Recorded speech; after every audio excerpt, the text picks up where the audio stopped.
Achieving career success isn't a matter of luck. It requires a combination of the right tools, skills, and personal branding. So how do you stand out? IPIB Perspectives is here to give you everything you need to get the career of your dreams in a crowded marketplace. Welcome to IPIB Perspectives.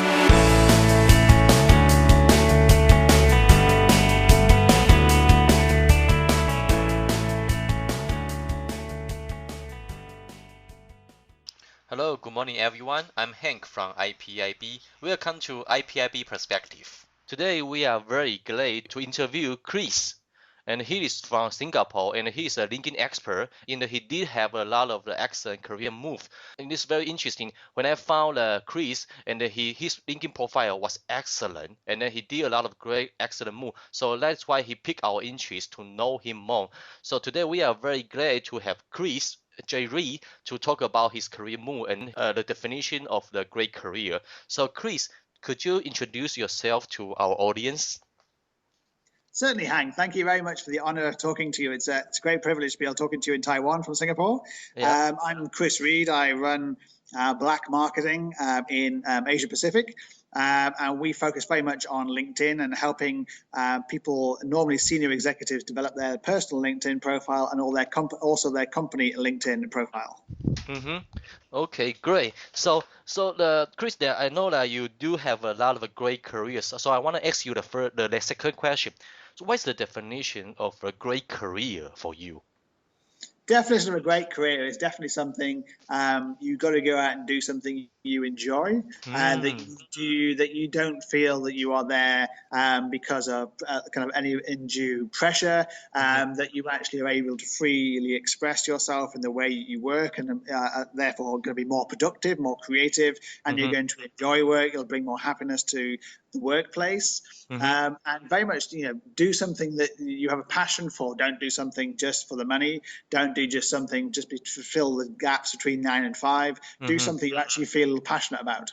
Okay, that's a very outstanding and a very excellent definition. So Chris, I'm very interested about or curious that when you just get into the society, and then how long you found something that interests you most, and then that match up with your definition of great career.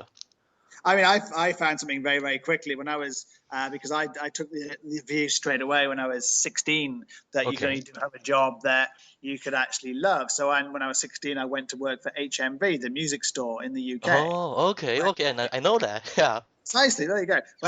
When my fellow students were just taking Saturdays off and taking the summer off, I worked the entire summer. I worked Saturdays, I worked Thursdays at the store, not only to earn money, but because I love music. So I got to, hear music before anybody else does. I got to see music before anybody else does. I got discounts on 12 inches and records and vinyl and CDs before anybody else does. So that was real passion of mine. And then I took that into music, into live music. And I worked, my first job, I worked, 100 hours a week. I didn't really care because it wasn't about the money. It was about the fact that I went to see live music and I got to not only market live music, but I actually got to see live music as part of my job. So I thought I was very, very lucky in that respect. Wow, I can feel your energy from your inside. Yeah, okay, that's great. Because I believe that you are the kind of guy. When your customers buying the CD or by the tape, and then you will introduce the kind of singers, how many songs how many excellent songs he has ever produced. That kind of guy, is it? I suppose yes. You're spot on there, Hank. You're very perceptive. Yeah, that's true. Okay, that's great. My second question is that when consider career moves, what elements would you consider, or what elements you would factor in, and which is in highest priority for you? You need to change on a consistent basis. I mean, I had a career basically that I changed careers, jobs, and between a 1 and 18-month career. I got promoted at particular places. So if you don't, you basically, particularly in your 20s and 30s, you stagnate, you don't progress, you don't move on because you don't learn anything. You need to move into different areas of different industries and learn different things, because if you decide in your 30s or 40s set up your own business, you will have fantastic experience because you'll have worked on lots of different areas and industries industries and with lots of different people. Therefore, you can launch your own business. If you just stay with one industry and one career, then you're very limited to what you can do beyond that. So I'd say to anybody, just look at a range of different opportunities and don't rule anything out. And look at how you can use your experience and skills and promote yourself to go forwards. And don't be frightened of promoting yourself, because if you don't do it, somebody else will. Wow, that's cool. Okay, that's cool. This, I think, is very proactive attitude and proactive opinion. Yes. Yeah. You should promote yourself, and then you got to. So I think I found out from your sayings that you got to if you want to set up your business probably over your 30s or 40s or even 50s, and then you got to learn from a different perspective, so you cannot just limit in this industry. Yes. Okay, that's cool. So I think the first priority is that how much you can learn from your next job. That would be your first priority.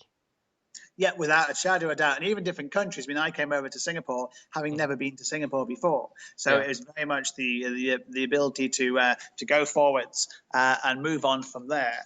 And look at how you can actually, having never been in Singapore before, actually move on to the next particular area and move on that and kind of like having never been here before, actually experience that for myself. Okay, well, that's very the adventurous attitude and a very positive thinking, I think. Okay, great. My next question is that, in your opinion, on the way to realizing your career target, what is something that you count on most? I mean, you hit the nail on the head before when you said about being proactive. So it's very, very important that you are proactive. You make connections with people. You actually put in the work. You make sure you maximize any particular job. You don't just see it as a 9 to 5. You make sure you learn everything you can do in that job. And then once you start feeling bored and safe and complacent, you move on.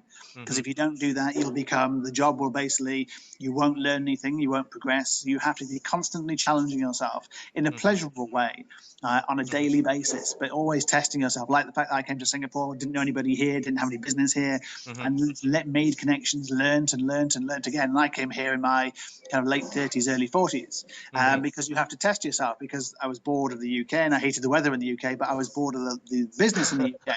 Okay. And I wasn't learning anything in the UK anymore. So I wanted to learn about Asia and what Asia did. So it's amazing to test yourself, and you will benefit as a person, but also your business acumen and your business knowledge and experience will also benefit. And that way you can, for example, start your own business, or you can bring greater experience and credibility to the businesses you work for. That's very excellent opinion and idea suggestion.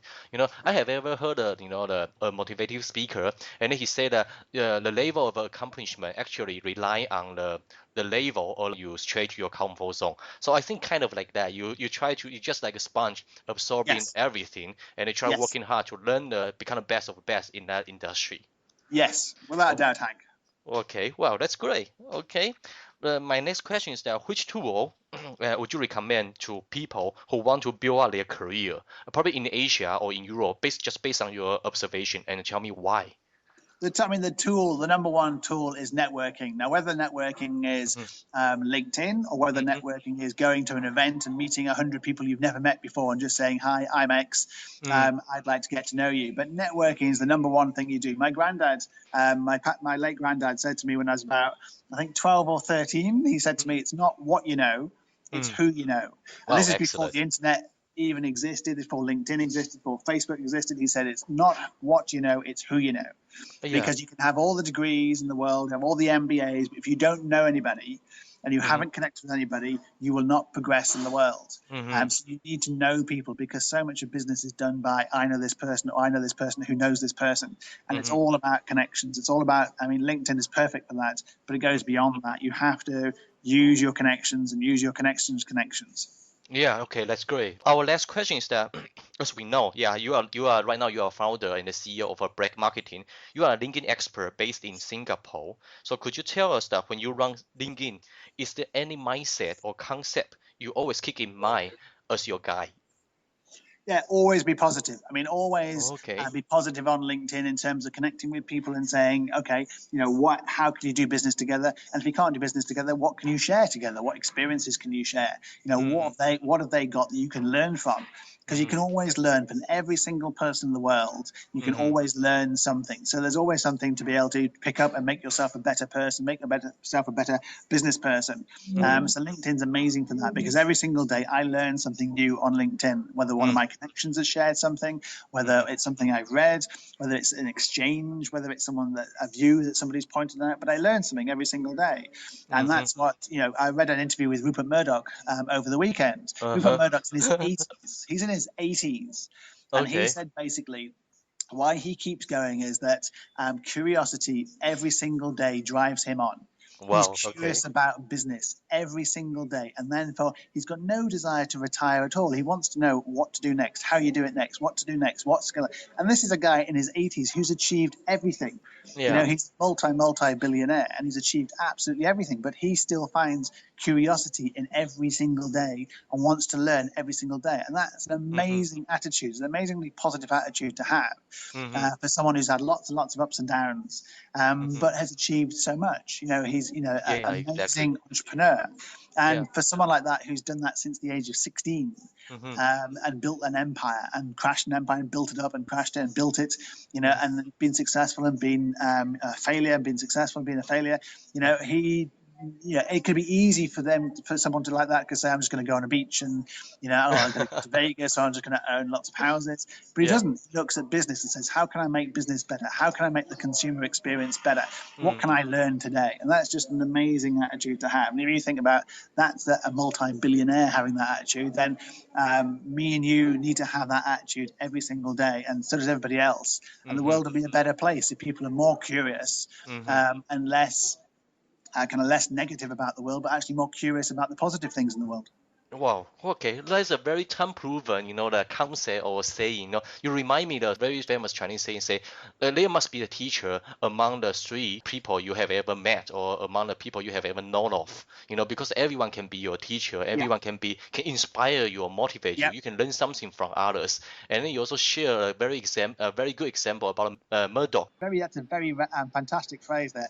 I'm going to remember that saying. Thank you for passing that on to me. Thank you. Because we are approaching the end. So, Chris, is there anything you want to say, or is there any website or anything you want to promote, and at the end of the interview?